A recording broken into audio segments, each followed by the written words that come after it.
नमस्कार, आदाब। न्यूज 5 जमशेदपुर में आपका इस्तकबाल। देश के प्रधानमंत्री नरेंद्र मोदी पश्चिम सिंहभूम जिले के चाईबासा पहुंचे। उनका यहां पहुंचने पर भव्य स्वागत किया गया। उन्होंने चाईबासा टाटा कॉलेज मैदान में हजारों की भीड़ की जनसभा को संबोधित किया। अपने संबोधन में प्रधानमंत्री नरेंद्र मोदी ने कांग्रेस और झामुमो को आड़े हाथों लिया। उन्होंने सीधे तौर पर कांग्रेस और झामुमो को आदिवासियों का हक मारने वाला बताया और कहा कि झारखंड के साथ भाजपा का दिल का रिश्ता है। देश को बचाने के लिए भाजपा और मोदी को आशीर्वाद दें ताकि देश को विकसित भारत बनाया जा सके। प्रधानमंत्री नरेंद्र मोदी का इससे पहले भाजपा के प्रदेश अध्यक्ष बाबूलाल मरांडी ने स्वागत किया। यहाँ सिंहभूम संसदीय सीट से भाजपा प्रत्याशी गीता कोड़ा, केंद्रीय मंत्री सह खूंटी के लोकसभा प्रत्याशी अर्जुन मुंडा समेत तमाम नेता मौजूद थे। पीएम मोदी ने यहां लोगों से सिंहभूम सीट से गीता कोड़ा और खूंटी सीट से अपने साथी अर्जुन मुंडा को जिताने की अपील की ताकि भाजपा और मोदी की मजबूत सरकार फिर से बनाई जा सके। झारखंड का गठन भाजपा ने किया, विकास भी भाजपा ही करेगा। झारखंड विरोधी कांग्रेस राजद की गोद में खेल रहा झामुमो। प्रधानमंत्री नरेंद्र मोदी ने कहा कि झारखंड का गठन भाजपा ने ही किया था। तत्कालीन प्रधानमंत्री अटल बिहारी वाजपेयी ने इसका गठन किया था। उस वक्त झारखंड के गठन का राजद ने विरोध किया था, जो कांग्रेस के साथ थी। लेकिन झामुमो अभी कांग्रेस और राजद के साथ उनकी ही गोद में खेल रही है। आदिवासियों का जिन लोगों ने विरोध किया है, उन लोगों के साथ मिलकर सरकार चला रही है। उन्होंने कहा कि भाजपा आदिवासियों और झारखंड का विकास किया है। झारखंड की पूर्व राज्यपाल आदिवासी महिला द्रौपदी मुर्मू को भाजपा ने ही देश का प्रधान नागरिक बनाया। द्रौपदी मुर्मू को राष्ट्रपति बनाने का भी विरोध भी कांग्रेस ने ही किया था। उन्होंने कहा कि भाजपा ने भगवान बिरसा मुंडा के जन्म दिवस को जनजातीय गौरव दिवस मनाने की शुरुआत की, जिससे आदिवासियों की अलग पहचान बने।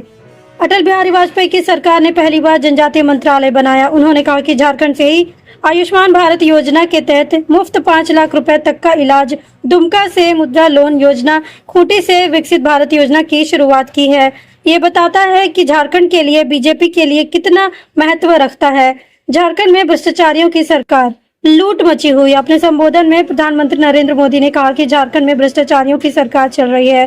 कांग्रेस के सांसद के घर से 300 करोड़ रुपए कैश बरामद हुए, जिसको गिनने में मशीनों के भी पसीने छूट गए और मशीनें हांफने लगी। उन्होंने कहा कि झारखंड में जमीन की लूट मची हुई है। आदिवासियों की जमीन लूटी जा रही है। पैठियों का राज है।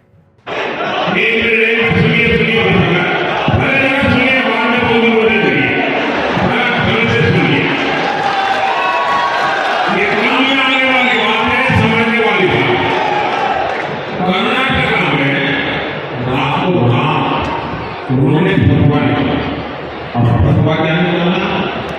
कर्नाटका में जितने मुसलमान हैं, कितना ही पढ़ा लिखा कौन, कितना ही अमीर कौन, कितना ही बड़े घराने का कौन, बस मुसलमान है। तो उन्होंने फतवा निकाला कि कर्नाटका के सारे मुसलमान ओबीसी हैं। आप ओबीसी हो गए और ओबीसी को 27% आरक्षण मिलता था।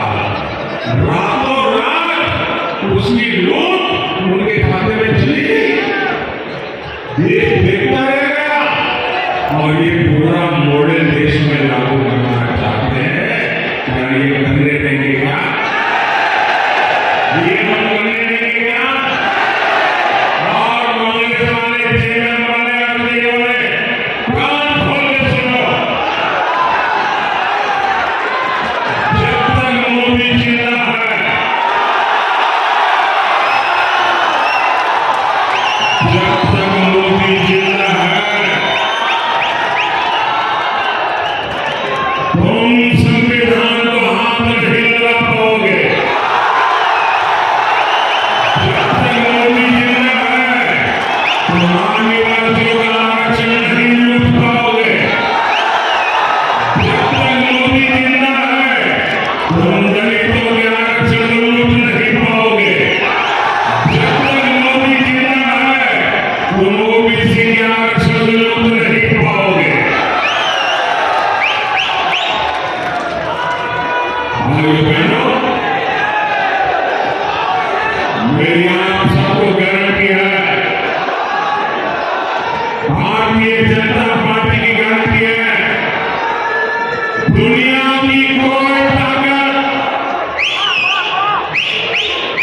हमारे संविधान को हाथ नहीं लगा सकती।